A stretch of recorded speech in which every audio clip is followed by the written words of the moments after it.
Hello, YouTubes. Paulogia here, and Shannon Q is joining me when she gets here. I'm present. Hi.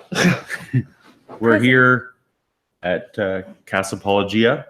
Casa de Paulogia. In Calgary. Last time we did a live stream together, we were on the other side. Oh, look at me with my good work. Hey, you're monetized. That's the good news. You didn't turn your volume off.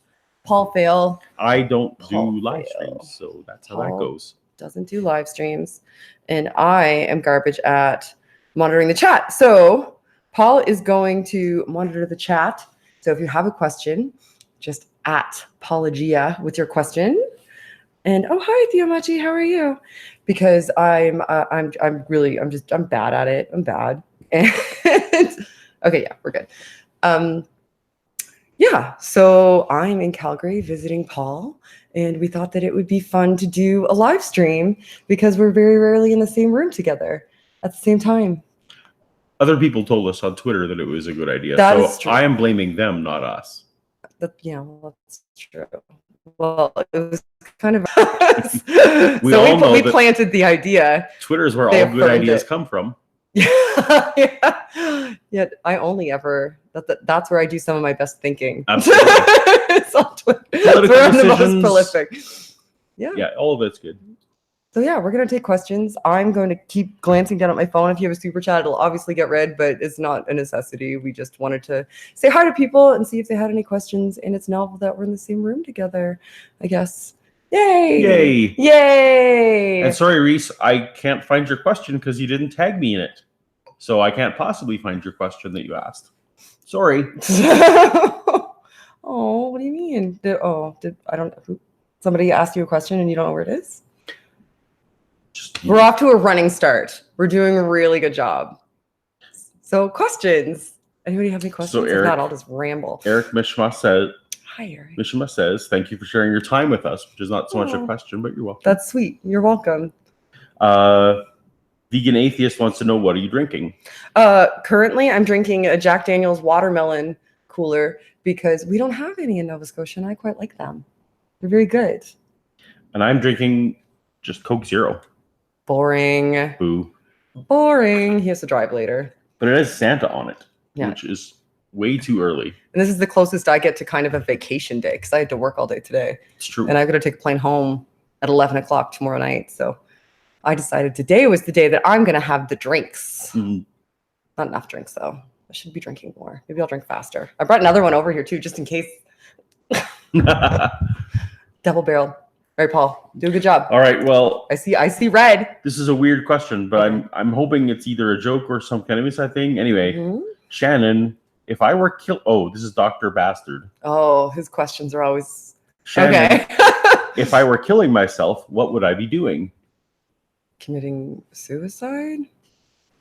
Or was he looking for like the way that you think he might do it personally? I absolutely wouldn't even suggest so an option. I'm hoping not. I would hope that you wouldn't make that choice ever. Don't do that. That would be my suggestion. Find an alternative, because oh my goodness, that's gracious. That's our leadoff question. That's our leadoff question. Apparently. Oh my gosh. Your viewers are, Oh my goodness. Okay. Sad. All right. Oh no, don't say that about them. They're not. They're delightful. I have amazing viewers. They have weird questions. All right. Rylan Reynolds. Hi, Rylan. So Rylan Reynolds, I think, is starring in a new Pikachu movie. Oh, that was awful. Did anybody see that? That was I didn't think it was real, but there's a Pikachu live Detective action. Pikachu. You didn't like the trailer? Not really. Oh, what about it did you like? Well, first of all, I am not invested in Pokemon at all. Okay. So it doesn't affect my childhood. Okay. But still, that doesn't make it good. Well, my expectations were like minus 100. Like if you said there's a Detective Pikachu movie, I'm going to say that's garbage. It probably is, though. But the trailer made it look like maybe it's not going to be garbage. I think it's probably still garbage. All right, well, but they got one trailer, and that's the trailer people's job. I didn't like it. Anyway, Rylan Reynolds starring in that movie. How has your day? How has all of your days been? Which is not grammatically correct. Stop being so critical. Oh my gosh. How has all your days been, Shannon? All my days have been delightful. All of my recent days have been wonderful. And yeah, all of the days of my life, I don't know, it varies depending on the day, I guess. But since I got here, it's been great. Since I got here, it's been great. We stayed at the West Edmonton Mall for a couple of days. That was fun. Although I don't like shopping. Neither of us like shopping, and yet we chose to stay at a mall, like the biggest mall in Canada. So we wanted to go to Edmonton so that we could see Logic and Eseth. Yes, which was fun. That was fun. And also I have family there. And so it was, a way to connect up with a bunch of people. But Edmonton in and of itself is not that exciting a place. So if you're going to go there, you got to see like the mall and the hockey arena and the river and the legislature. And we did all those things. Yeah. We were there for 3 days. Woohoo! Yay! I had fun. It was good. Lisa for Truth asks, Paul, when are you going to finish Paradise Lost? So well, that's a good question. So yesterday was the 1 year anniversary of that movie coming out in theaters. Mm-hmm. But I wasn't able to see it then because I live in Canada and it didn't ever play in any theaters in Canada. Right. So, but all that to say, November, the last part is coming. It's called Vegisaurus, part 12. Vegisaurus. Everybody knows it. That will be the final installment. So it will be done this month, and I will officially beat Logic to the end of a series. A Hovind-related series. Yeah. Mission accomplished. Jags X Marine says, Paul's voice is nice to listen to, so I can fall asleep.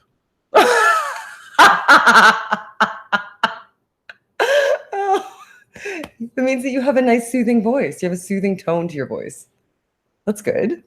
That's good. If someone wants to put on my videos for falling asleep, that's fine, because the audio play will keep going and YouTube will think I'm great while you're sleeping. Yeah, that's what I do. That works.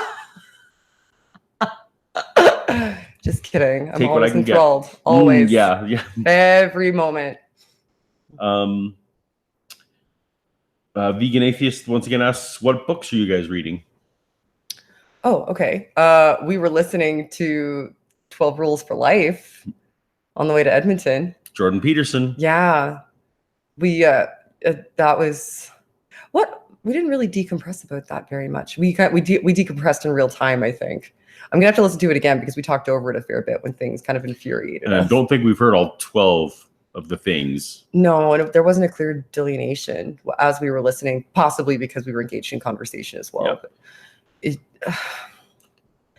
it seemed that he makes some really sort of clever, insightful, somewhat obvious, natural observations that I can get on board with, and I very much agree with. But then he'll follow it up with an assertion that I can't, and then tie it into the Bible. And I find that I'm not quite there with them. I'm gonna listen to it again on the plane. You have to download it for me so that I can. Yes. Yeah. I'm gonna have to look, because I want to listen to it on the plane with a little bit more of a clear mind. I don't know. What did you think? I feel like we're on the same page, kind of. Yes. So a little bit. I totally understand why the people who I've encountered who really love him now. I understand why. Right. Because I think he appeals to certain segments. I don't want to. I feel like if you're the kind of person for whom life hasn't been going as well as you wanted it to, and you were looking both for places to place some of the blame for that, but also some steps to get yourself out of it. Yeah, there's definitely good insight in there. Like, I think that if you are unhappy with your current position in life,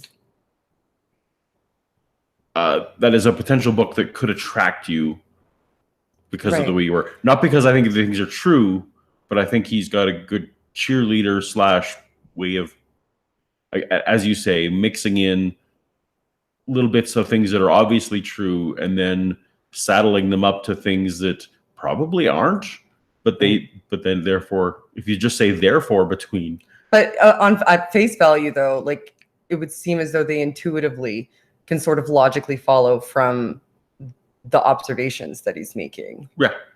And the observations are definitely valid. But if you don't carefully take the time to kind of pick apart what he's saying, you might just assume, based on his authority and how articulate he is and the way that he composes his dialogue within the book, that they do follow. Oh yeah, no, that's the thing. Like he does it so it's very sleight of hand. Right. He's an expert communicator. I'll give him that. And then his Bible stuff was just all so far off the mark to me. Like I almost separated those out as like ridiculously, like as someone who used to believe the Bible vigorously, like he's not interpreting it the way I would have. Well, he even flat out says things like that it was clearly a book that was compiled by multiple different like authors, by innumerable different authors. Even when he speaks about Genesis, he says that it's at least 3 different authors. Yeah, and redactors and editors. He agrees to that. So it's almost as though he sees it more so as some sort of, he finds the archetypes that are within it as valuable for delivering moral lessons or delivering life lessons and resonating with people in a fashion that leads them towards, I guess, good life decisions or more valuable life decisions, or finding some sort of meaning. He underlines meaning a lot, rather than trying to find internal meaning or meaning. He sees that as almost like a shortcut to finding meaning. Right. Yes, I would agree. And also seem to have read are the Bible and Disney. Dostoevsky. Oh, I guess so. Because you're right. I was going to say just the Bible and Disney movies, because all of his examples. So many. There's a lot of Disney examples. All right. Peterson. Yeah. Okay. Yeah, that's a lot of Peterson. I'm also I'm reading Bart Ehrman. Bart Ehrman's Triumph of Christianity, which is really good. Oh, and I have the other book upstairs too. Oh shoot. Your Sapiens book? Yeah, Sapiens. Yeah, and I can't remember the name of the author, but I was reading some more of that on the plane. It's really good. It's an anthropological history of the human race. It's interesting. Reese wants to know, is Jordan Peterson insane? No. Goodness, no. I think he's quite rational. I don't think he's insane. Yeah, no, he's not insane. He might be an excellent marketer. Yeah. I think he's very Shannon and Paul, you make a very cute couple. Aww. I think so. Shannon, any updated news on what happened with the AIG event? You were unevent. Oh, that would be you. That was me. Yeah. AIG event. You were uninvited from. So that event happened, and so without you, the show must go on. So I can no longer be further uninvited. There will be more. There will be more. I have since spoken to at least one individual who was associated with Answers in Genesis about the event. They are sticking by their guns pretty much on their weasel way they did it. We didn't ban you. I'm like, yeah, but you told them that you'd prefer me not to be there and that it was a sticking point and pressured them into banning. They're like, we didn't. So the impression I got was that it's not philosophically that I could never go to any AIG event. I also got some confirmation that I'm not like banned from their facilities. But that could change. So anyway, I mean, the event happened. It kind of came and went. So yeah. So someone. Who is your favorite Answers in Genesis person and why? Bodhi. Because I just want to pinch him. Because he makes the best dad jokes. And his fallacy references. I live for Bodhi's fallacy references. I live for them. I wait. I'm in the live chat when they don't have me blocked. They blocked me from the live chat the other day for quoting Bible verses. That made me sad and also a little bit angry. But I'm allowed to do it again now. I was able to comment the other day. Come back the next day, yeah. Yeah, I get to come back. Show. But yeah, I couldn't even make a comment. They didn't even time me out. They just like flat out blocked me. So we're talking about abortion. And in the live chat, somebody had mentioned that the Bible says abortion's bad. And I said, well, God essentially performs abortions in the Bible. They said, no, he doesn't. So I quoted the Numbers passage where the test for the unfaithful wife, like with references. And he said, and the person questioned me and said, yeah, but you haven't looked into the Hebrew. It just so happened that I recently had been on Modern Day Hysteria's channel and brought it up. And somebody had accused me of the same thing. So I did look into the Hebrew. I reached out to Josh from Digital Hammurabi, who's a fantastic resource and a great guy. And he looked into the Hebrew for me.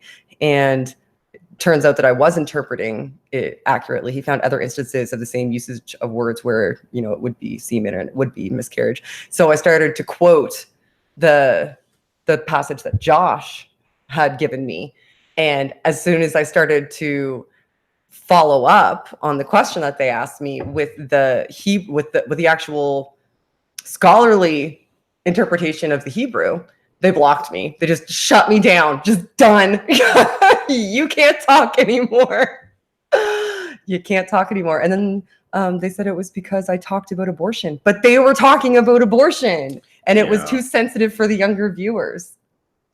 I was like, but you were just talking about abortion and it was fine when you were questioning me about it until you got to the end of the rabbit trail and I was able to answer your questions. And it turns out that I was right. They have tactics. Hard stop. They have an open chat, but they have a variety of tactics of making it sure it's as benign as possible. Yeah, like you have to move on. If they start talking about a different topic, you have to move on. I defy them. Shannon, sorry if this is already common knowledge, but are you a psychologist? I am not a practicing psychologist in the fact, like I'm not a therapist and I'm not a counselor. I'm not a practicing psychologist, no. I'm not. Jordan Peterson is. Yes, that's right. He has a practice. I do not have a practice. I use my degree in other ways. She does. Not in but there's different types of psychologists. I studied perceptual cognition and communication theory. I never studied counseling or therapy, so it wasn't ever going to be my field. Retinal Cosmos asks, I'm newly open atheist. I want to know from both of you what initially encouraged you to keep walking down the path of being atheist. Being atheist, I don't feel like I had a choice in being atheist. So I don't think that there was anything that encouraged me to walk down the path. Curiosity, I suppose, and wanting to hold beliefs that I knew were, founded in reality and that I could defend and to myself and others is what probably led me to atheism. Like exploring my beliefs, researching my beliefs and why I believe things is what led me to atheism. But I've always said that I had an involuntary conversion. I was initially trying to reaffirm my beliefs, and the path towards trying to achieve that affirmation led me in the opposite direction, ultimately. What led me to advocacy is laid out in more detail in the Why I'm an Atheist Advocate video on my channel, but ultimately it kind of boils down to seeing people misrepresent what atheists are in a detrimental fashion, in a negative light, and seeing the effect that had on other members of the community and knowing the effect that it had on me in life and wanting to just sort of inhabit a space where people could see that there's atheists that exist that are, just like you and rational and reasonable and willing to have, difficult dialogues in a respectful fashion. And yeah, so that's what led me there. But my video details it a little bit better. What's your answer, Gah? What's your deal?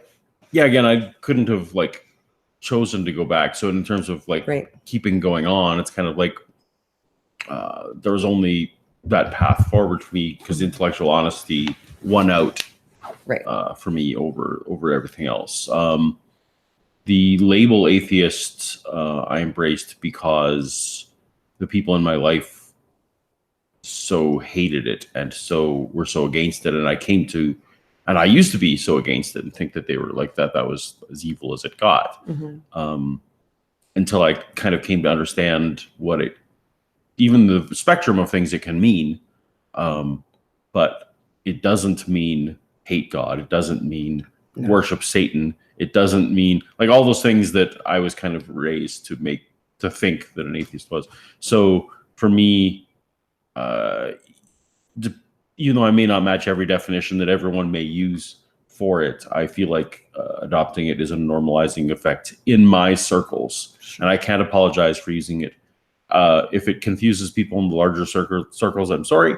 But in the sphere in which I have influence, it's meaningful that I use it. So yeah, and I've said before that there's so many people that are atheists, and I've said this to a multitude of people that are in the position that I'm about to describe, that won't adopt the label of atheist because they feel as though it comes with a pile of baggage, because they think they even as atheists, not out atheists or people that would adopt the label, even if they're people that are in a public sphere, they see it as something that has a negative connotation that they have to overcome. So they choose to not adopt that label because they don't want to be affiliated with the bad people in the public sphere that have that label, the people that are seen as, vitriolic and patronizing and antagonistic.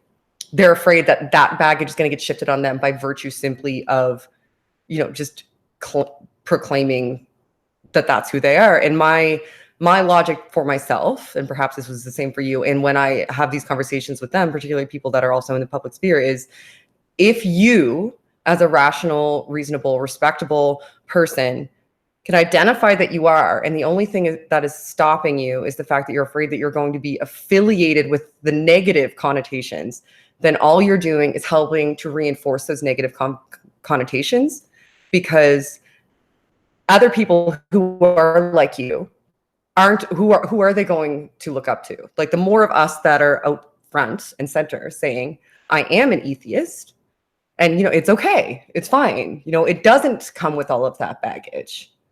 The more of us who, I guess, kind of carry that sword, I guess, so to speak, yep, to say, those perceptions are wrong, the less of us that are going to have to worry about that baggage, because there's more and more and more of us to look to that are the antithesis of it, to point to say,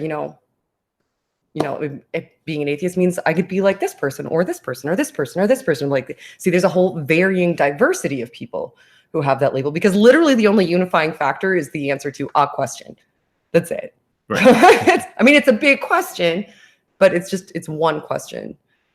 So, yeah, that was a long answer. Sorry.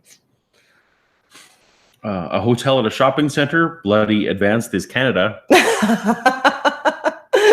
Yeah, that's right. There was an amusement park there. All kinds of stuff. What were you like as teenagers, and how would you have reacted to each other if you'd met as teenagers? You would not have liked me. I would. Oh my gosh. I don't think you would have had a thing to do with me as a teenager. Possibly not. No, very likely not. Goodness gracious. No, I swore a lot. And yeah, I played a lot of sports. I was very cerebral though. And I was to myself quite a bit. So I don't know. I guess you probably would have liked that aspect of me. But I also really liked, sneaking out and having a drink. And I smoked some pots. I did some of the pots. You would not have liked that at all as a teenager, I don't think. I wouldn't have even. Yeah, so as a teenager, I was extremely devout. And even I rejected people that they called themselves Christians, but they weren't Christian enough for my perspective. Oh yeah. I was still a Christian then. I was an Anglican though, and I probably wouldn't have been. I would not have been Christian. No, that wasn't close enough. Because I would have believed in evolution, things like that. I was in the realm of Christianity where, I didn't find out that there was people that thought the Earth was 6,000 years old until I was a grown up, and I was like, what? Why? How? My church would have happily sent missionaries to the Catholic Church. Well, yeah. So would mine. I was so intensely focused on grades and career that I really just paying any attention to anything. I was a professional by the time I was 17 or 16. So in these age, I was an adult. I was in an office situation working with adults by the time I was that age. So I don't know what you'd have thought of me. You probably wouldn't have given me a second thought either then. Because I would have just been not in a sphere that you would have encountered me. I was in many a sphere though, so I don't know. Like I hung out with the people in youth group at the church, and I hung out with the soccer team, and I hung out with the baseball team, and I hung out with the people in the smoking pit, and like I was like a bit of a drifter socially. I always have been, though I think I still kind of am. I just like people, so I've never been particularly judgmental based on the group that you affiliate with. So I don't know. I probably would have liked you until you got judgy, and then I would have been pissed. So maybe not. Maybe not. Fair enough. Can we get Canada to annex the upper Midwest so we don't have to be part of the U.S. anymore? Probably not. Nope. Purple rhymes with arms. Hey, purple. Great name. He's the gentleman, my patron, who is the Triceratops person. I love that picture. Okay. Yeah. Gotcha. What does Shannon think of the frozen hellscape? It's actually pretty warm here right now. It's not bad. Not bad. It was cold when I got here. What do you think of the views between Calgary and Edmonton? All the way between Calgary and Edmonton? Like from Red Deer back to Calgary, it was nice because the mountains during the day were nice. Or like at sunset, like seeing the mountains in the distance were nice. When we drove up to Edmonton, it was just fields, Red Deer fields. The mountains are beautiful. The mountains are really beautiful. And Drumheller is really beautiful. I really like Drumheller. But in between the mountains and Drumheller is it's just a lot of fields. It's not that They're nice fields, I guess. The prairies of Canada are not. I'm used to a lot of different terrain and ocean. I miss the ocean. The mountains are awesome. That's why mountains are fantastic. Yeah. Is being atheist a choice to be atheist, or is being atheist a choice to be atheist, or a choice not to be an alternative? I don't think it's a choice at all. I don't think it's a choice. I'm not 100% certain I understand the question. Is being atheist a choice to be atheist, or a choice not to be atheist? I think they're saying, is atheist the choice to be something, or the choice to not be something? I don't think it's a choice to be or not be anything. I think it's the conclusion that you can no longer, or do not, or had, or never did hold a belief in a deity. Right. So I've heard the phrase before, I stopped being an atheist, or I rejected atheism, or things like that. And I'm confused by that, because that means the only way you can escape being an atheist is to start believing in a God. Right. So are they saying, when somebody says that, are they saying they're essentially like a cultural atheist, which is kind of an odd term? Like they're choosing not to affiliate with the term or the identity of an atheist? I'm wondering if they mean, is it an acceptance of something or a rejection of something? Oh, I'd say it was a rejection. That, okay, phrased like that makes sense. I'd say it's a rejection. Yeah. Because go ahead. I was just going to say, because if there was no proposition that a God existed, there would be nothing to reject. Because it's the default position. Right. Like, I'm ambivalent about propositions that have never been made. Yeah, exactly. Or never been posed to me. Yeah. Shannon, can you say about and a? About, eh? I just did, so there you go. About, eh? Nope, none of us say a boot, by the way. It's just about. He does have a soothing voice. You do. It's like butterscotch. Thoughts on Stan Lee passing? Oh, sad. You probably have. You were in the realm. I do. You were in the industry. I went to many comic conventions, as I've partial owner of a comic book company and worked at Lucasfilm and all those things. I had the opportunity to meet Stan a few times. Very genuine person. I think what you see is what you get with him. So he lived to 95. I am pleased for him, unlike Jack Kirby and some like others, that he lived long enough to have some of the proper credit restored to the creations they made, to have some of the financial rewards to the creations that they made. And I know Stan loved nothing more than being in those cameos. Like, so I'm excited that his life lasted long enough that he got to do those things. Mm-hmm. Stan's personal life was concerning to me. There are some people in Stan's life who, at the end, it sounds like were not treating him with the kind of respect that he deserved. So part of me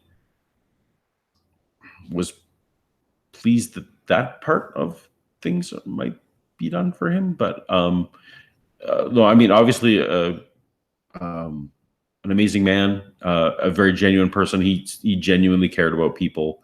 Every interaction I had with him, or anytime I heard a story about him from anyone, it was always positive. So, yeah, Stan, thank you for the entertainment you brought to all of us. I agree. I'm a big Marvel fan. So I'm sad, but all journeys come to an end. And he lived a fantastic life. We should all be so lucky. Excelsior.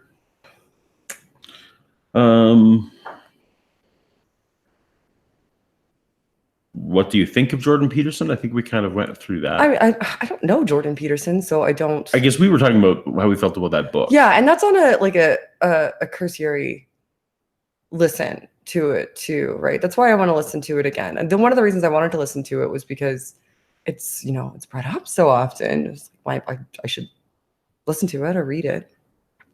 Just, maybe it is insightful, and it does have a lot of insightful things in it. Anyway, I don't want to get back on a tangent about that book because I could do that for the rest of the stream. Yeah, I don't think I know enough. I've only heard the book, and then his interaction with Matt Dillahunty is like all I really know about him. So I don't feel like I have enough information to. I feel like people are too polarized about him, though.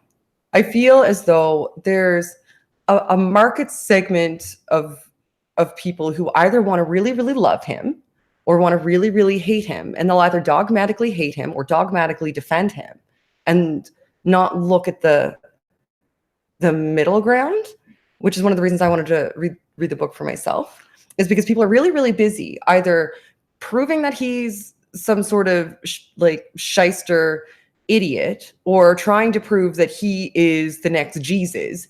And there's not a lot of people in the middle saying, okay, well, these ideas are worth critiquing, but these ones are good. Because he does say some things that have some, at least surface level intuitive validity. Like, he's not a stupid man. And I don't think anything should be approached like that. Nothing should be approached as, I don't like him because this group of people doesn't like him, and we're all just going to agree not to like him no matter what he says. And then another group of people saying, I think he's the best, and no matter what anybody says to critique him, I'm going to attack them because it's my job to just defend everything that he says dogmatically. Nothing's accomplished that way if anybody ever has that perspective about anything. So he's the Justin Bieber of psychology? No, oh, Jesus Christ. No, I think he's become more of a pop culture figure than a figure in psychology. Anyway, but yeah, so that's my opinion about him, is that form your own opinion. But make it a strong one. I'm not. That's the only way. Because there's only room for really polarizing opinions, apparently. Craig Reed wants to know who dis. Who dis? Hi, Craig. Oh, I love Craig. Craig is so sweet. I lost the name, but someone wants to know what series we're doing in the future. I don't know who that was for. So I'm excited about your series. I'm working on a series. It's taking me a while because it's a lot of research, but I'm hoping to have a video out in the next 2 weeks after I get back. I stopped working on it this week, but I've spent the last video I did, I'll go first if that's okay. Please, this is your channel. Yeah. My channel's everybody's I'm channel. here to just read. My channel's just a carousel of people. Mm-hmm. So the last video that I did, for anybody who has seen it, or hasn't seen it, I should say, was a video that I did a podcast on Sarah Skeptic's channel with him and Ocean Keltoy. And it was about how Christians approach or Christianity or Christian therapists and clergy members approached the idea of depression and the utilization of theological principles as treatment for depression or mental illness. And during the course of that, they introduced me to this video, the video that I just did the response on with the Christian counselor. I didn't know Christian counseling was a thing. I didn't know it really existed as a principle to me. I didn't see the need for the differentiation between, mental health counseling and Christian counseling. I understood there are mental health counselors who are Christian, and I can understand perhaps opting to have a Christian mental health counselor if you were a Christian, just so that you could maybe feel they understood your perspective a little bit better, but they should at least still be clinically trained in effective therapeutic practices. And this is coming from somebody, I'm not a therapist. And I took some community psychology, but was never a trained therapist or counselor, wouldn't claim to be, don't take therapeutic advice from me. And I have a psychology degree, don't. I wouldn't give it to you. It's not ethically principled. But I found out that there's an entire industry built around Christian counseling, and it's terrifying, just really scary. Really scary, because I looked into this video. There's major colleges, Christian colleges, that offer it, like all the way up to a PhD.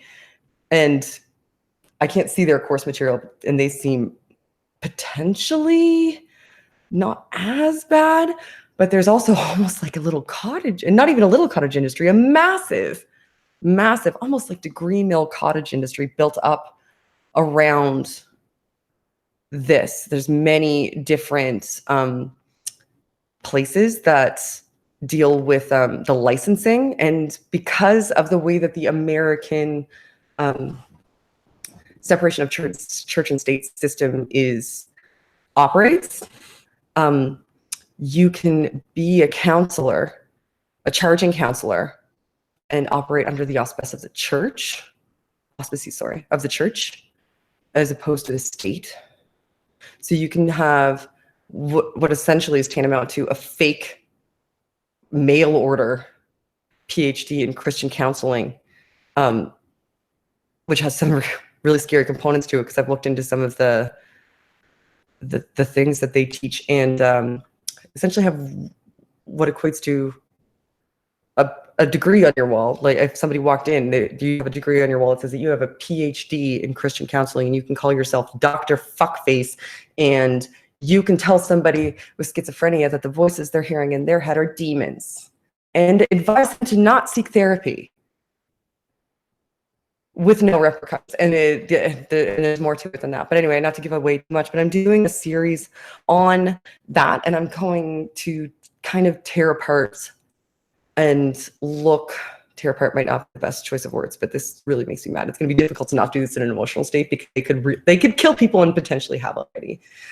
So I'm going to go into that more deeply. The first video I'm going to do is going to be an overview, but it's taking a while, because you know me, I like to make sure that I am researched to the hilts, so that I'm not just talking viscerally. And it's and there's a lot to research. And it's made of rabbit holes. It is made of, like, I've been looking into what different state legislations are, who the licensing, finding out who was in charge of the licensing for these people so that they could practice, and what their governing body would be, was difficult. And I finished that rabbit hole. Now I'm trying to find out the schools that offer this degree. And you can go straight from a GED, by the way, straight from a GED. They'll offer you a counseling certificate, then a bachelor's, then a master's, and then a PhD. And you can do the whole thing online.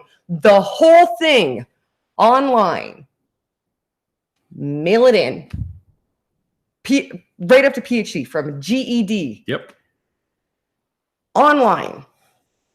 I'm trying to find out who is in charge of their curriculum, of curriculum approval, so that it's unfathomable to me that they can even do this, like give out degrees where somebody can call themselves a doctor. But because there's entirely separate systems within the church, essentially they fall under the purview of the church, and the churches or the ministry, so long as they're attached to a ministry, can decide who's a PhD in whatever the fuck, which is terrifying. It is. So, in the Isle realm, it used to be like, well, a lot of these places can hand out, here's a doctorate of theology or a doctorate of biblical studies, but that's not ultimately messing with anyone's health if you're like the doctorate of theology. So some of the stuff they're doing, I'm going to give away my entire series.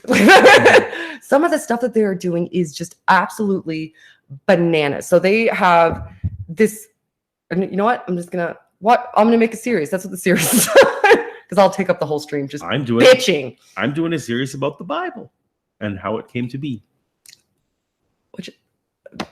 I went on for like 20 minutes. And yep. I was like, the Bible. He's gonna do a series about the Bible, because that's just a little tiny topic, and it doesn't know who needs to elaborate on that.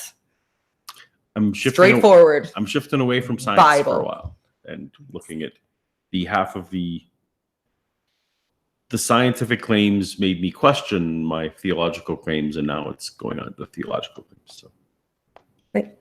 Yep. I'm excited. I'm also like sitting half backwards. I keep having to readjust myself. I'm going to be in 14 different positions. Have either of you visited England? If so, what was your impressions of religious attitudes here, if any? I have never been outside of Canada. Ever. I've been outside of Canada, but I've never been to England. However, my impressions are that you're delightful people, and that you're the religious. Well, this is all like just hearsay, but I kind of like the attitude that, you know, most people think it's bollocks. Bollocks! No. No, you're British. Yep. How does it feel knowing you'll both burn for eternity? So good. So good. What's gonna be nice is not having to make plans. Oh my gosh. It's like you wake up, I assume someone else is in charge of torture. Oh, and thus that's my torture. What? Continuously having to make plans. Oh my gosh. I like making plans. I know. That's why hell has to be individualized. And also, when people say that, it's like, what makes you so sure you aren't? If all of your nonsense is true, and I don't think it is, what makes you so certain that you aren't? Well, maybe we'll both be there. How many? Yeah, see you How there. many of the tenets of the Bible have you upheld today? I suspect this one because it's impossible to uphold all of them because they contradict each other. I think that was a joke question. But, how humorous do Canadians find it when conservative American politicians trash Canadian healthcare? Funny. I mean, it could be better. Like, it could be improved. It depends on their specific complaint. Yeah, I suppose, right? I mean, sometimes there's wait times. Like, for example, in my province, there's a little bit of a doctor shortage. I have a family doctor, but there's a lot of people who have to go to walk-in clinics because it's difficult to find a dedicated family practice if you move. Like, most people are kind of born into a family doctor, but if you move to a different part of the country or a different part of the province, then it's difficult to get into a family practice because a lot of them are full and a lot of the doctors are leaving to go elsewhere. Aren't staying in their communities, particularly rural communities, but nobody goes without medical care. Like, you could go there's walk-in clinics everywhere. So that could be done better, but it's still all free. I don't know. I feel like it's silly. I mean, what are they criticizing, do you think? Like, in general, they're mocking it as if we're, socialists, and they assume that we have like the worst healthcare in the world. We're not really socialists, and that we're paying 97% tax. Like, but most of the healthcare systems in Canada aren't funded through taxes. Like in Nova Scotia, they are. But you're asking me what they're saying. I'm refuting it because it's dumb. Like in Ontario, it's funded through a 1.95% payroll tax. So every employee in Ontario for a payroll that's over $450,000, they pay 1.95% of their annual payroll towards the as an employer health tax to the Ministry of Finance, and that funds their healthcare system just fine, along with a mild personal income tax levy. I had a super rare cancer. I had the best doctors. I had the best equipment. I had constant scans, and stuff, and I still got to keep my house. So, yay! Yep. I have multiple sclerosis, and I get covered by. Yeah, I've never had an issue. I get MRIs all the time. Just walk in, walk out. Thank you both for your replies. It means a lot for me to hear such fresh and new perspectives. I feel alone at times, but hearing your responses gives me courage. Thank you. Don't feel alone. There's a huge community of us. We both have Discord servers too. There's communities there if you're looking for ongoing conversations. We both have Twitters. Links to all of that stuff should be probably in the description below. If I did what I was supposed to do, which is questionable at best most of the time. You're not supposed to shake your head. You're supposed to say, yes, honey. Good job. You do everything perfect. Woo. Yay. Hey. Good work. Good work existing. If a higher intelligence existed, would you convert to a religion or change your lifestyle? Would you accept it as fact or go along with your life as it is now? Hypothetically, of course. If a higher intelligence existed. Yeah, like that's a weird question for higher intelligence, because Like, because there's people that are more highly intelligent than me just that already exist. hypothetically, what if there was a human, Shannon? What? That was smarter than you? No. If you can imagine that. I refuse to accept that outright on principle. Yeah, I mean, I would accept it if it was proven to me. I wouldn't deny it. I think it would have to be a higher power. Yeah. Still, same answer. I would accept it if it was demonstrated to me to be true to my cognitive satisfaction. Would you convert to a religion or change lifestyle? I guess. If it was demonstrated to be true, right. I'd be an immediate convert if it was demonstrated to me to be true to the point that I believed it. Well, that was like always was weird to me. Like if the God of the Bible, I get asked this all the time. If the God of the Bible, was proven to be true, and I guess my follow-up question is, well, it depends on which version of hell that God uses. Even if it was proven to be, like, if it's true, it's true. No. But would I convert to would I worship them? Oh, okay. And then I'm always like, well, because every Christian denomination interprets hell differently. Right. If this particular God was proven to be true, and he was like, oh, you can just do it of. You can just flit to nothing when you die. Like, this is what hell is. And you live your life. Yeah, okay. Like I'm not doing something to get into heaven, but I might do something to avoid hell, depending on which hell they have. Interesting. So heaven and nothing are of equal. No, I'd rather do nothing. You'd rather than heaven. Than heaven. Yeah. I can see that too, because I don't like heaven is sort of a conflicting principle to me. Because if I go there and everybody I love isn't there and is either gone or in hell, right, then I'm going to be in misery. Or they've altered you so that you're not you anymore. Then I'm not me anymore, so that's not me in heaven. And it's like a party. It doesn't matter how good the party is if you're not allowed to leave. Is it a party? I don't know. Unless then that's where the Mormon God is good, because you get to go live on your own planet and make your own people and then fuck with them. The Mormon God's the best God. So he has a planet, and then you get to be a god, and then you get a planet, and then you get to make your own people, and you get a planet. You get a planet. Shannon plays too many sports, if you ask me. That's not a question. I run a league. I run a baseball league. Softball. Sorry. I run a softball league, co-ed softball league. Back in Nova Scotia. And I play soccer every Friday night. I used to run a lot too. I used to do 5 and 10Ks. I only did 1 last year. I should do more. I just don't have time. I have baseball. I play 2 baseball games every Sunday morning in the summer, and I play soccer every Friday night. And all these YouTubes that you're... Yeah, and I have a job and a kid. You're on every channel. I'm on, and I am YouTube. You are. That's right. That's right. I have to do all the things. Will you guys be celebrating the holidays?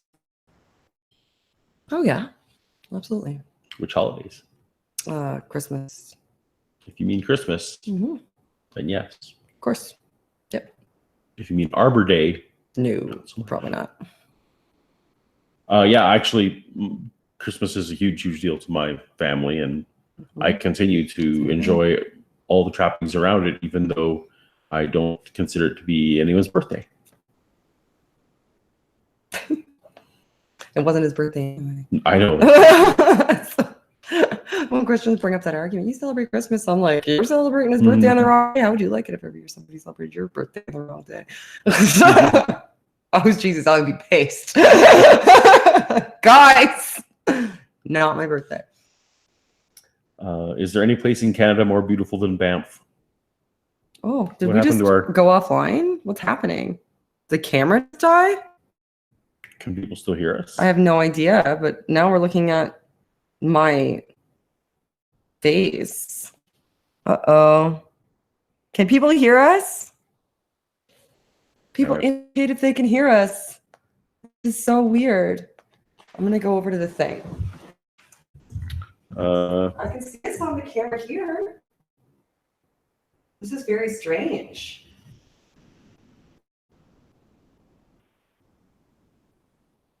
I just turned it off and on again. What did you turn on? They can hear us. Can you see us, though? I don't think anybody can see us. Oh. Can they see us again? I see me. I just turned it off and on again.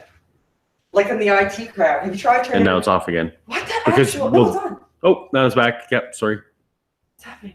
It's on, right? Mm-hmm. So I can sit down comfortably. Oh, now I lost all the questions. Uh-oh. Technical difficulties. I was so comfortable too. It's tragic. Tragedy. Have you ever read 2080 or Judge Dredd? Yes. No. But not. That was a long time ago, and it was because in the 90s you crossed over with Batman, and that was the series. So in the 90s, I had a goal when I was nerd alert. Yeah. So I was single and had more money because I was single. Go fuck yourself. So it was my goal to own every comic that Batman was in. So when he crossed over Judge Dredd, then I read those, and then I got to like those, so I read a little bit. But the last movie is underrated if you haven't seen it, with Urban Spock. What's Urban Spock? No, who's Urban Spock? The actor who plays the actor who plays McCoy. Zachary Quinto. The actor who plays McCoy. Okay. Is what's his name? It's something Urban. Oh, I don't remember. Anyway, he's Judge Dredd, and it's not bad. Where did Spock come from? Just because I said the wrong name. In your mind went Star Trek, and that was the first. Okay. That's right. Gotcha. All right. Just All following the dots that connected in your Tag Paulogia with your question. That's good advice. Yes. Is that Shane? Good work, Shane or Kendall. What are your thoughts on G-Man? Your interview with him was the only time I've not seen him working out and streaming. I actually miss having those types of conversations. I don't know if people would want to see that here, though. I hope they would, because I kind of want to have those conversations. There's certain apologists that I think that are so reactionary that people engage in conversations with them looking for that conflict, right? Because they want to walk away with their chest puffed, going, right. See what I said to him? You just showed him, right? Yep. They want to, and they never get to really figure out why they feel or think the way that they do. And I haven't been doing as much of that lately, and I miss that. I don't know G-Man that well. I know he's done some pretty reprehensible things, but I know that solely from secondhand information, relatively reliable sources, but it's not something that I really want to recount here. I had a good conversation with them. So, I mean, I'm not going to speak ill about somebody in a public forum solely because of things that I heard that they said or did without, having my own individual experience. Although, yeah, I mean, when he was on the Geek Room with Kyle, he pissed me off. That I will say. Saw that firsthand. That pissed me off. That pissed me off. But I think he is reactionary because he knows that he's going to elicit a reaction out of those other people too. So it's not even just the people that are choosing to talk to him. It's the way he chooses to engage with people that way because he wants to piss them off. He wants to trigger them so that when they react, he can go, oh, see, you're not even listening to me. And that it immediately gives you an out in the conversation too, right? I mean, I enjoyed I had a good conversation with him, I guess. I hope you enjoyed watching it. It's over on Steve McRae's channel. I think he's a playlist over there with all the conversations I had. I had about 10 on the Let's Talk About You series. I need to do that more. Let me know in the comments or whatever the thing is if I should do more of those. Yeah. Shannon will read all the comments later. Yeah, I will. Maybe tomorrow after cooler. I'm almost done a cooler. Did you see the Jason 666 King on Non Sequitur show? Is that the guy that was talking to Aaron last night? Is that the guy who was talking to Aaron last night? Oh, because that guy was. Oh yeah, I think it was Jason King. I think that was him. Oh man, he had more than a cooler. He had more than a cooler. Yeah, I wish he had brought. That was sad. Actually, it was like watching a train wreck in slow motion.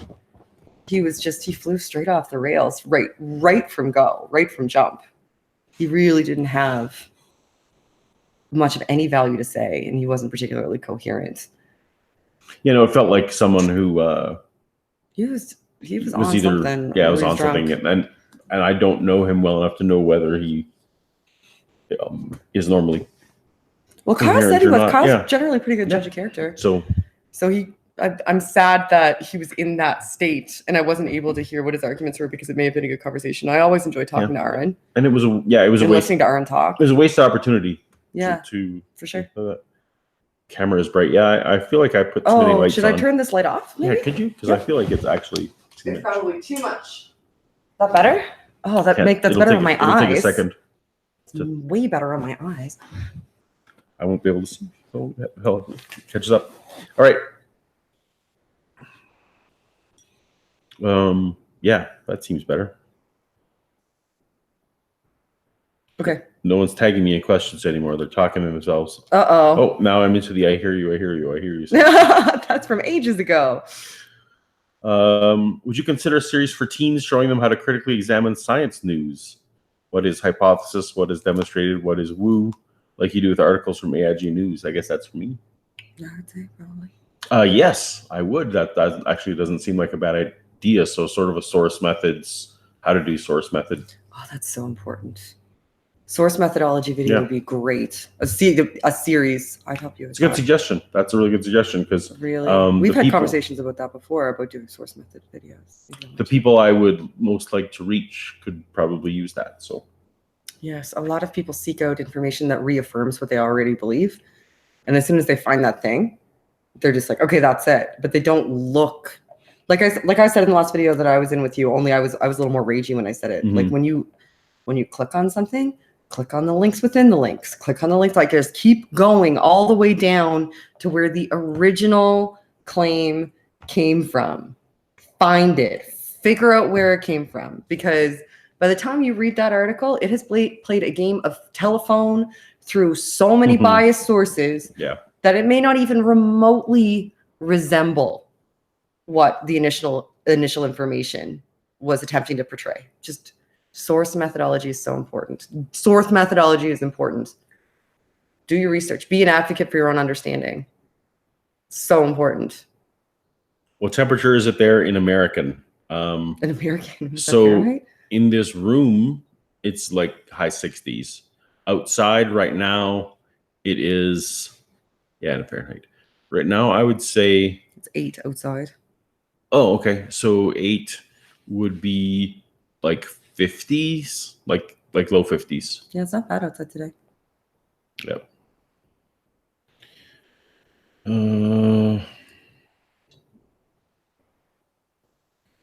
Christina Blackfeather Hi, Christina. says, someday I hope Shannon would interview me. Oh. She's not, Christina, you're not really that crazy. Would you disagree with me about stuff? Well, she's a Wiccan. Oh, that's very cool. Oh, we were looking for a Wiccan for Heathen Hour. And so I may. Christina, correct me if I'm wrong, but I believe you're a pagan Wiccan. That's kind of fascinating. So yeah, she's. How does she get a hold of me? Person. Does she have me on Twitter? Christina knows how to get a hold of me, so get a hold of me and. Yes, please. Yeah, she'd be great for Heathen Hour. We were looking for a Wiccan on Heathen Hour. And go subscribe to Heathen Hour. We have our own channel now. We have Seth Andrews on next Saturday, and we have somebody on discussing sex trafficking this Saturday. Ooh, super chatty thing. We have that one needs to be read. Does that just push the rest of them up though? Is the Burgess Shale worth visiting, or should I visit another national park or perhaps a museum besides the Royal Tyrrell? Thank you, Ian. I appreciate it, Ian Bond. I haven't been to the Burgess Shale.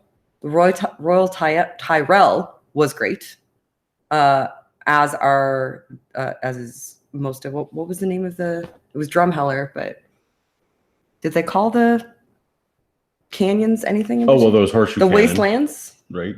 Is that what it's called? The wastelands? The Badlands. Badlands, yeah, the Badlands are great. The Alberta Badlands are great, and I don't know what the Banff and Kananaskis are worth both. Oh, Banff, yeah, Banff. Kananaskis is our provincial park that's outside of Banff, but yeah, anyway. Banff is Banff. Definitely go to Banff. Banff. Banff is beautiful summer and winter. I'm not sure how great the Badlands would be in winter, but they were great in the summer. Question? It was a shit show on Non Sequitur. Yeah. That was, that's... It's an accurate statement. Correct. One of the questions I lost was, what do you think of what Kent Hovind and Arn Ra are doing right now? I'm assuming that means that weird debate. Well, I kind of like that it's like that, though, because they're not just yelling over each other. which is kind of what happened. Well, because Kent is such a snake that Aaron spent the entire debate trying to get him to answer the first question he asked him the last time. Like, it seemed like Aaron was being rude, but he wasn't. He was just trying to bring him back to the question that he first asked him and try to keep him on that topic. So it seemed like he was stepping on him, but really he wasn't. He was he was holding his feet to the fire. So this is great. Him throwing down the textbooks was my favorite, though. Like a literal textbook throwdown. Like, because you know how much Kent loves his like ancient ass textbooks. And Aaron's like, here's I got a bunch of old fucking textbooks too. This one has this definition.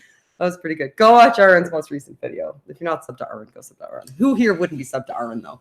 And for anyone who doesn't know, essentially what's happened was they've decided to do response videos to each other, which is like YouTube circa 11 years ago. Oh yeah, we actually could.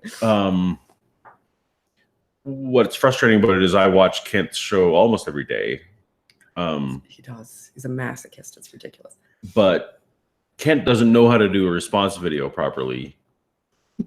He just rambles on like an so he has his own script, and he feels like he hits pause, and then he has to do his whole script.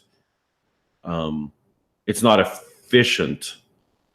I feel like it would be great if someone on his camp could actually just edit them, that like remove the redundant parts. But I'm sure no one in this camp is gonna do. In fact, actually, he did say he actually wanted to bury Aaron with so much content that Aaron would give up. So he doesn't know Aaron very well. So Aaron will spend 3 years picking apart. The inefficiency of it. Principle. The inefficiency of it might be because Aaron is having a blast too. Dr. Bastard says, "Can I shamelessly plug the fact that I'll be raffling off an original Clive Barker picture for charity in the new year?" Okay, you didn't tell anyone where they can go to do that. So search for Clive Barker charity picture in Google. /Bastard. Not in this year, though. In the new year. Wait and do it later. So set a reminder for January 2nd. Of 2019. Good job, Dr. Bastard. And thank you for supporting whatever charity you've chosen. That's correct. Yeah. People aren't tagging me in their questions. For shame. I can't remember. Does Shannon do psychology or sociology? I have a degree in psychology. I'm not a therapist or a counselor, however. I work in a different field. Now I'm just looking for question marks because people are not tagging me. How did you two meet? On the Great Debate Community, Steve McRae's channel. I came in.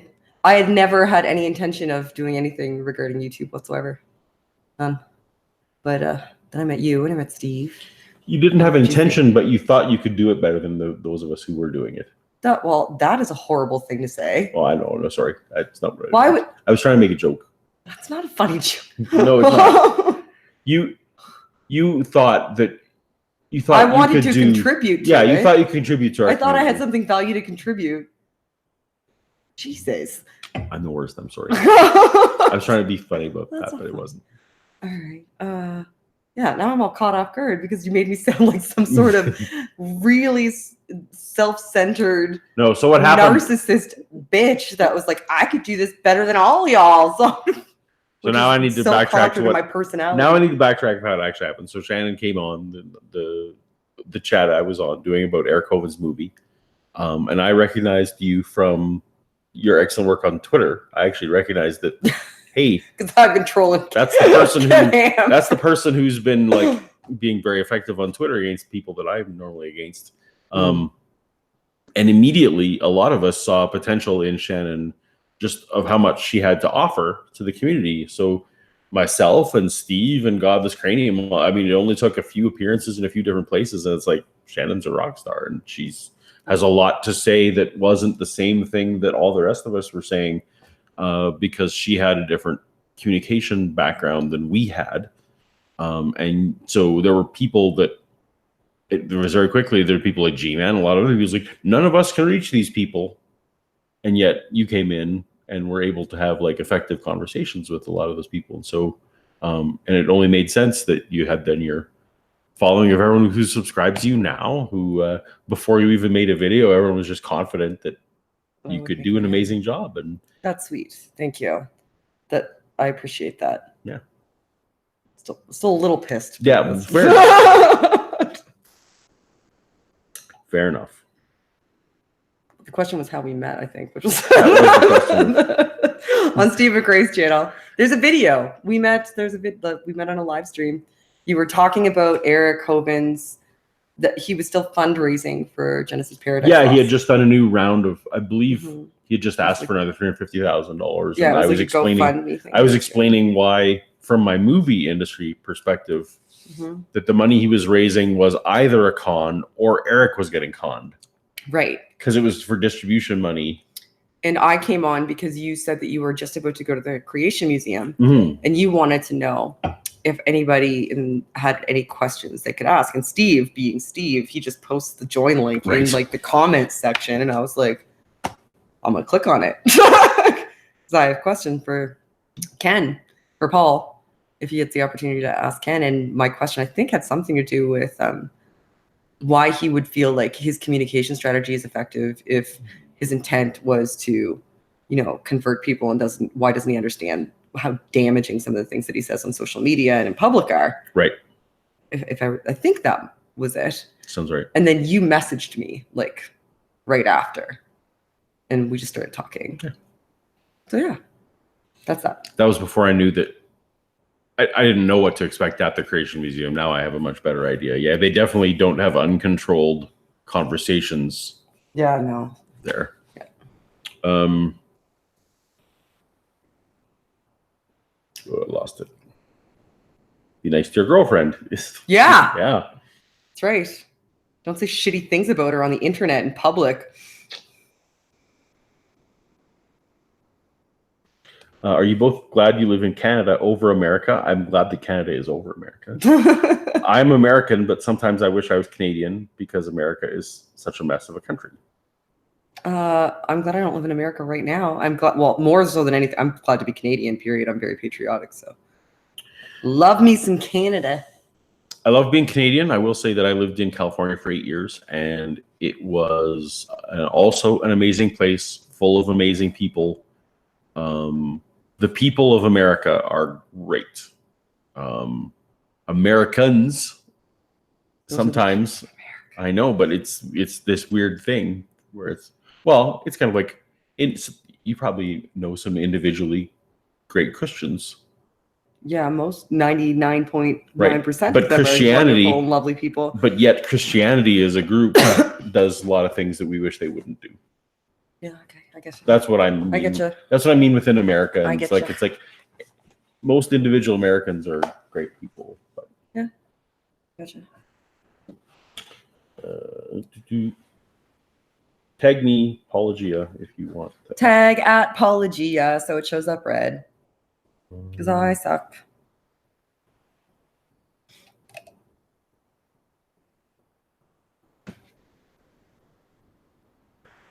Who's MG Tao? I don't know what MG Tao is. I don't know. About MG Tao. Meg Tao. Oh, man, going their own way. Oh, fuck me. All right. I can't listen to their shit, but do you think there's any benefit in bringing them on your channel? Yes. I would bring one on. Okay. Absolutely, I would. My legs are falling asleep. Sorry, I keep moving. Is Men Going Their Own Way, is that the men's rights activist? Yes. Okay, so thing? They have essentially, from my understanding, they have almost two different sects. So they're not part of the SCCTS. Sects. Yes. So they're not like the incel community where they're involuntarily celibate. They have two different groups where one is voluntarily celibate because they don't want anything to do with women anymore, period. Okay. And another group that are like pickup artists. Okay. That, pump and dump sort of guys, because they think that the feminism is destroying Western civilization. And yeah. I don't know a great deal about them, but from what I've seen of them, I think that I'd talk to them. Is this the idea that they'd like to make a whole city with no women in it? I don't know. Maybe that would Because fit I've heard in. that idea somewhere. That would kind of fit in with what I know of them, but I can't say for certain that all right. That stems from there. Don't come to Utah. It's scary as fuck. Well, deal. We won't come to Utah. I've been in Utah. It was all right. I was fine. I was just passing through. But if John Q. Public isn't versed in philosophy, should people use more colloquial terms or insist our interlocutor learn philosophy terms? Colloquial terms. This is where it becomes important to ask questions. Ask people what they mean. They'll generally elaborate. If you ask what they mean by something, they'll elaborate. And then whatever label you would like to put on it, if you're more philosophically minded, then internally label it as you like. If you're more colloquially minded and they're using really specific philosophical terms, internally label it as you like. The important thing is to make sure that you're understanding each other. So if somebody is having if you find conversations are degrading into what's your definition of this, if you're having just a definitional circular argument, then nothing of value is ever established. So parameters are important entering conversations. But on the flip side, if you don't agree to a conversation, if you don't agree to a definition, then you're also not having a valuable discussion. Well, that's where mirroring becomes really, really good. So that's why I will just take on the definition of whatever the person. Right. Yeah. So if you articulate something, so let's say I articulate something to you and you say, oh, that's agnosticism. Sure. Right. So I describe my belief structure and you say, well, that's agnosticism. Fine. Sure. I would say something along the lines of, well, that's not necessarily how I label it, but I accept that that's how you do. Right. And for the purpose of this conversation. Yeah. Let's move forward about what the dialogue is really about, so that we don't get caught up in the minutia of why you define it that way and why I define it this way. And then we never get to anything underlying. Right. Which is why the handful of debates I've done, I've actually, asked for can we agree that this is the definition of X, before we're ever on air. Yeah. It's kind of or what is the definition you use for X so that we can not waste half our time. Yeah. Yeah. I don't think you should ever force people into, and coming across as condescending will shut down a conversation too. So if you are the philosophically minded person and you're in a conversation with somebody and they describe themselves or something they believe or a principle that they're in a dialogue with you about in a certain fashion and label it in a certain fashion, it's fine to say, okay, well, I see it as this. But if you start bogging them down with why they're wrong using that term, and then insist upon informing them that you are educating them so that they'll be smarter, you're being condescending at that point. You're being condescending in the dialogue. You may be right, but that doesn't make you any less condescending. And if then you have to figure out what your goal is. If your goal in the conversation is to have that person not enjoy talking to you and think that you're condescending, then good job. Great. You did a really good job of pissing that person off. Maybe they absorbed some of what you said. Maybe. Because most likely they probably shut down because they think you're a dick. Right. So they think you're condescending. They're not really listening to what you have to say. You're not progressing the conversation. You're both frustrated. You've accomplished what in that conversation? What? What did you do? Assert that you're smart for yourself so that you could feel that your feelings yourself? Yeah. Bothers me. That's how so many conversations fall apart, because somebody just wants to assert that this is what it is. But you agree with me that having some basic agreement of definitions is also necessary. Of course. Yeah. Ian Bond says, not a question, but Jordan and I both have our picture with you framed. Oh, thanks, guys. They're my brothers who, I don't know if I can tell how much of their story I can tell, but they're two brothers who are both supporters and fans of mine who have a picture with me. So that's super cool. Good. Who's worse, Ken or Kent? I'm guessing that they mean Ken Ham and Kent Hovind. Yeah. And I think it would also depend on by what metric you're... Who has the most dangerous reach? Ken. Who is the most dangerous to the people immediately around them? Kent. Because Kent is essentially running a cult. Really. He's a compound. Right. Like he's essentially running a cult right now. Right. So we would both say in terms of volume of terribleness, Ken. Right. Depends on the metric. But terribleness per viewer. Per square foot. Oh, you woke my dog. Sorry, Bella. I didn't mean to wake you up, Bella. Yeah. Kent. Yeah. Per square inch or Yeah. whatever you want to do.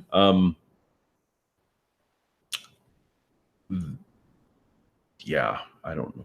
But because I almost wonder if the reach that Ken has combined with some of the dangerous things he does, like if I could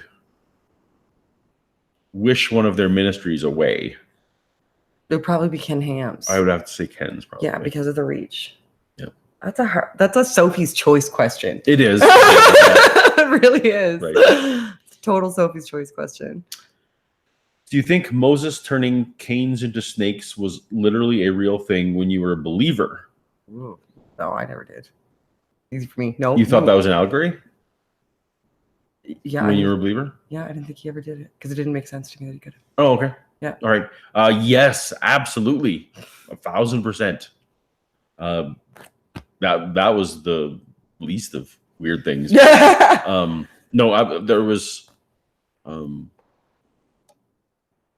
very little that I took as figurative, and anyone who suggested the things who might be allegorical or figurative. So funny. I took anything that didn't make sense as figurative. Like anything that I was like, that's I would not have reasonably thought possible. you that Jonah could live in a fish for 3 days. See, I thought that was all just like a fable, essentially. That was like an Aesop's fable that was meant to teach us a lesson. I would have. Same with the story of Lot. I would have gone into science about how he could have breathed in there or just been unconscious or. Wow. Yeah. It's funny the things that, two Christians would have such differing, well, it's not really funny. Common. Wellington asks, what about when your debate partner switches from colloquial to dictionary definition and back? That is why you need to agree. That's why I insist on these agreeances of what these definitions are up front. Because then I can say, we agreed that X means this. Right. And now you're changing it, and I'm able to call that out and contrast it. Yeah, that's a good strategy. Yeah, and then it's just pointing out the dishonesty of your interlocutor too in that instance. Like in terms of switching definitions, that's largely what Jordan Peterson kept doing in his book. Yeah, he would establish a very rational definition for something, and then use it in a different context where it clearly doesn't mean that. Oh, I wish I could remember. The one that was like we were just about to pull in the driveway, and I was like, he just literally right. He said, "Be concise in your speech," and then he just flipped a definition. Question: I'm going to a funeral. What do I say as an atheist? I can't say he's in a better place or some shit. Please don't say that. So it depends on whose funeral. So I'm sorry for your loss. Yeah, me too. Is a very Or I'm sorry for your loss. You're going to. Sorry. Yeah. Obviously, celebrating the person's life, like sharing. If you're going to someone's funeral, there'll be people there who are closer to that person than you were.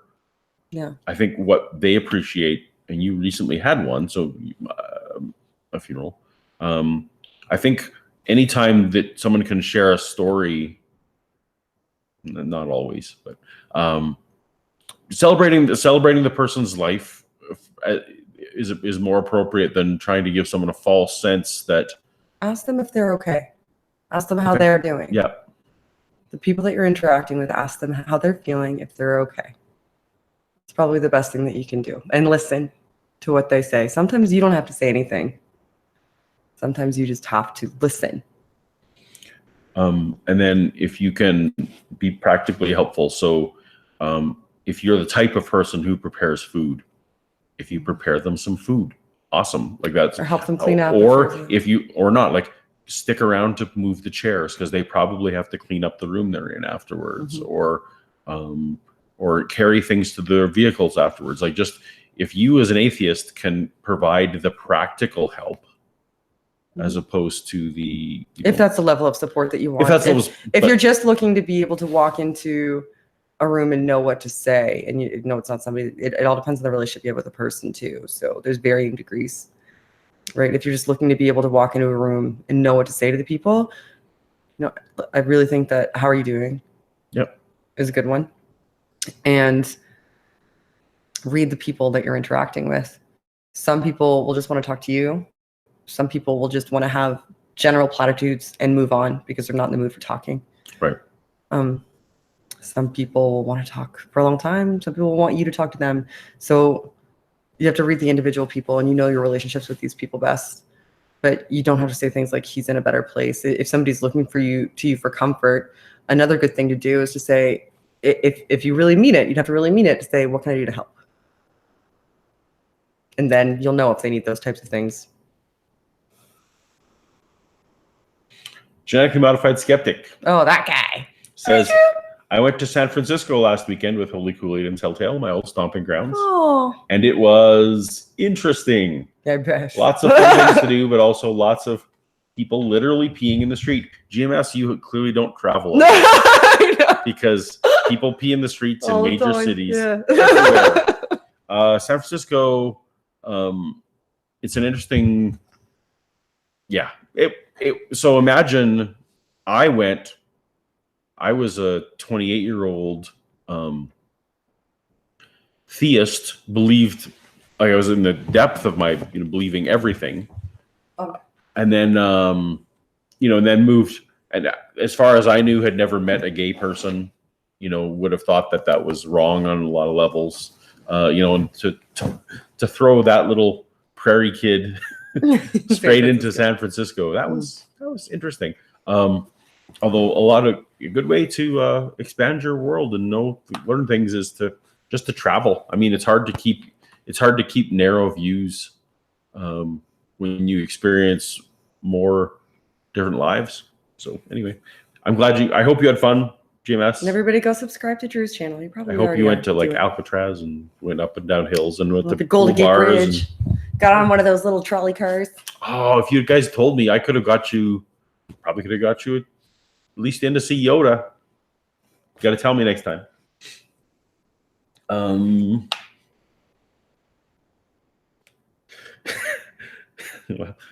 What? He followed that up with, we saw so much human shit on the street that we started calling it San Francisco Sundays. Oh, that's disgusting. That's disgusting. Yeah, you were not disgusting. You could have been in better parts. But also, the three of you are so gross sometimes. New York.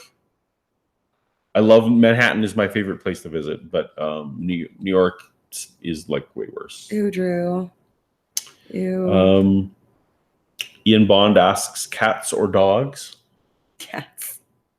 I have a dog. She's over there. She's sleeping. I was actually against pets most of my life until a whole lot of them. The rest of my life changed, and I felt like I needed to do things that I'd never done before. So I probably would have been fine with a cat too, but I wanted a dog to force me to run every day. Christy Santiago is here, but she doesn't ask the question. Any chance of you doing a chick track? His take with the Bible Reloaded lads. I don't know. I don't know the answer. Maybe. That's not up to us, so you'd have to ask them. Yeah, I guess. If you'd like, I know that they take suggestions. So if any of you would like either Shannon or myself or both of us to be involved with that, you could ask them. Yeah, it's not something I thought about. We had them on the Heathen Hour. They're nice. And Jake was on my channel, on this channel. Yep. He's a good guy. That's something I ever thought. But I would rather you ask them to do a ham and egg news. Oh yeah, that would be cooler.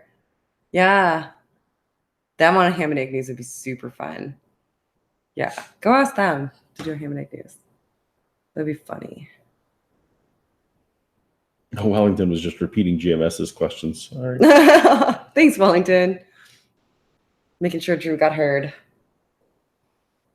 Best mods ever. Good job, Team Mod. Mm-hmm. Team Chat Mod. I'll ask them on Patreon. Paul, any more debates upcoming? So a few people have asked. I decided I wanted to take a break to concentrate on my channel for the remainder of the calendar year. So I need to get my Bible series actually going and out there. So no formal debates are planned for me specifically, though. My last couple debates, people seem to be asking. So yeah, I liked it. The Mike Wagner debate was pretty good. Winger, Mike Winger or Wagner? Winger. Sorry, Mike. Sorry. I thought that was good. That was on Non Sequitur show. If anybody wants to that was on Non Sequitur. It was on the Resurrection. I did one on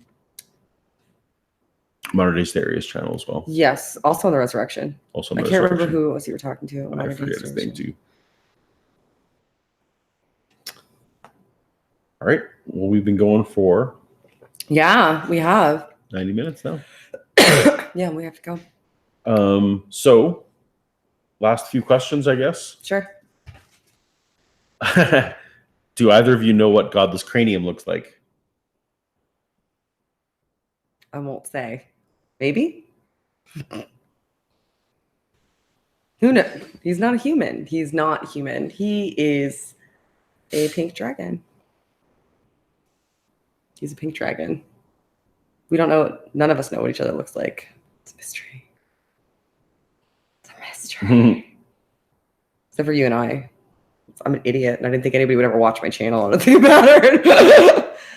And thank you for watching my channel. Also. Have you watched Dark Dungeons? I don't know what that is. I have no idea what that is. No, we don't get to see a lot of TV. I don't even have cable. I'm a weird hippie. I don't even own a microwave. We're currently watching Doctor Who. Oh yeah. And you started watching Torchwood now? Yeah, because you did it backwards. Who watches Torchwood first and then gets introduced to Doctor Who? So I also weirdly saw the Serenity movie before I saw any of You saw what movie? Serenity before Firefly? Firefly, yeah. You don't even make any sense. I make no sense at all. Dumbest thing I've ever heard. Just wanted to say I adore you two and enjoy you both thoroughly, says Christy Santiago. Thank you. Oh, I love Christy Santiago. She's so sweet. Today, Christy, do more stuff. Christy's awesome. That's not that. I think her podcast is Thursdays. Sorry if we're interacting with you. I think her podcast is Thursdays? I think her thing that she's been doing online. Well, today's Wednesday, so. I know, so we're not interfering. So I was just doing my mental check there. Does she have her channel now? No, she's been appearing on another channel that she was on. I bookmarked, but I can't remember the name of it. Yes, that's. Yeah, she's on Lavender Lady channel. Okay. Gotcha. So check that out on Thursdays. Old Doctor Who or new Doctor Who? Currently watching new Doctor Who. Yeah. Thoughts on the Demons of Punjab episode? Good. It's good. Spoiler warnings, maybe. Oh yeah. Well, we can do non-spoiler thoughts. I'm trying to think about what wouldn't be a spoiler now, though. And giving out my thoughts. I fear. Okay, so we can talk about the series in general. It's going to be a hot take, controversial opinion. So my fear, because I love what Jodie's doing. Like, I think she's doing a really, really good job. If you're not a Whovian, this is probably going to be super boring. But I think she's doing a really, really good job. But I think she's victim to some poor writing that is pandering right now. I think that, 2 episodes prior, there was, Donald Trump references, and there's the pregnant man, and each episode has kind of a little bit of a progressive social Easter egg within it, which is fine. Like, the Rosa Parks one was subtle. No, the Rosa Parks one was not subtle. Not subtle. Like, and a lot of them weren't. Yeah. This one, I think, was a not so subtle framing of immigration as well, too, right? And these are things that I, as somebody who's, I probably be classified as kind of a progressive liberal, I can get behind in principle, but they're not the reason that I watch Doctor Who at all. Right. And I fear that there's other people who are like me, who aren't watching it to get social commentary, because that's not why I watch Doctor Who. I don't watch Doctor Who for social commentary. I get that elsewhere. That's where I satiate those desires. That's for me to escape that stuff. like my science fiction is where I go to escape that stuff. And I fear that it's becoming too very prevalently incorporated to a degree that's unreasonable, that's affecting storylines and dictating the direction of the series. And this is me as a very socially progressive person. Yep. Socially, fiscally, politically, incredibly liberal person who's also a lifelong Doctor Who fan, saying this, like, geez, I don't know. Mm-hmm. And I really love Jodie. And now the first female Doctor Who is going to be affiliated with all these socially progressive storylines and be bogged down by that minutia. She's not getting a fighting chance. Right. There's no Daleks. There's no stone angels. You don't even need to bring them back. Like, you could just have some really good, strong storylines that don't have to incorporate really prevalent aspects of social commentary in them, right? I'm with you. But maybe I'm wrong. I could be wrong. 1 or 2 episodes where she's just adventuring. Right. Yeah, nice. Like the one where they went the episode 2 was pretty good. Who's that? They were on the medical ship one was pretty good. I understand. I remember. Episode 2, like where they they were in space. No, it was the towels, the strangly towels. Oh, yeah. Strangly towels. Sorry. Yeah. That one was pretty good. That was episode 2. Episode 3 was Rosa Parks. Yeah.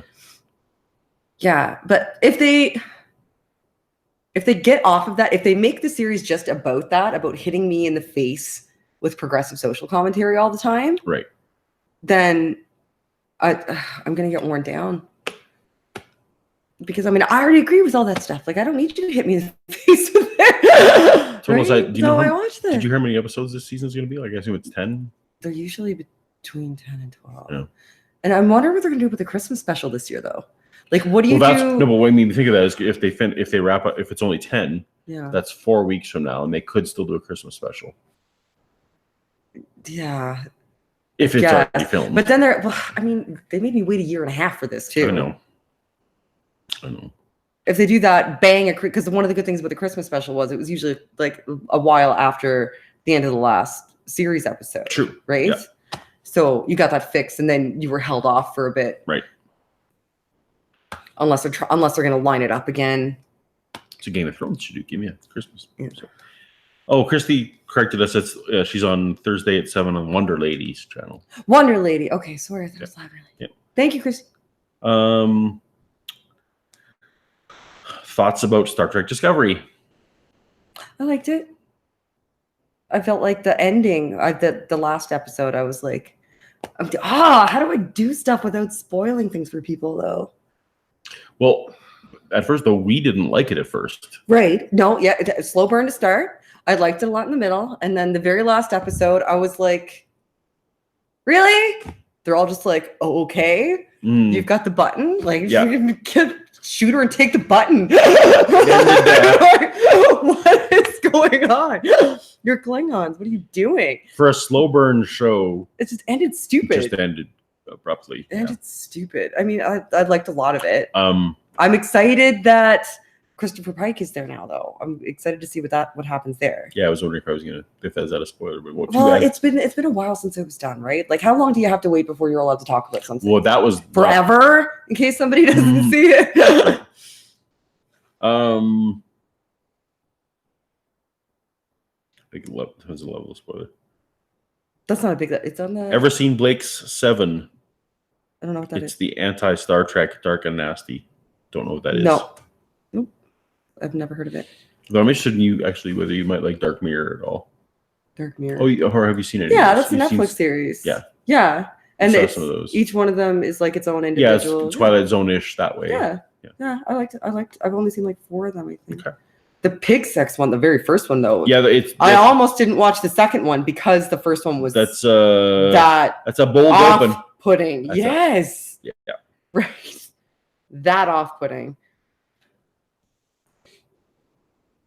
All right, guys. Well, it looks like the questions have slowed down. All right. So should we wrap it up? Yeah, sure.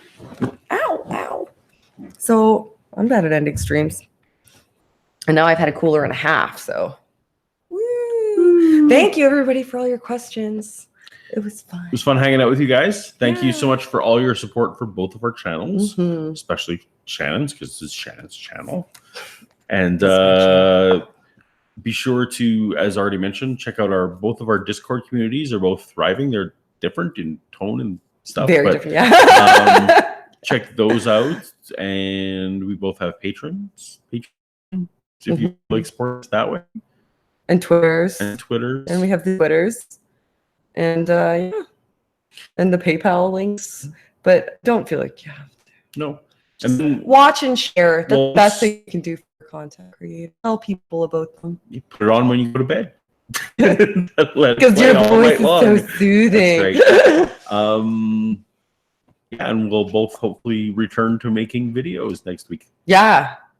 I'll get the first one out. I don't ever shut up. I'm going to get up. You'll have one out before me? Thanks. Bye, guys. You're still on. I know. Dance. Say bye. Thank you.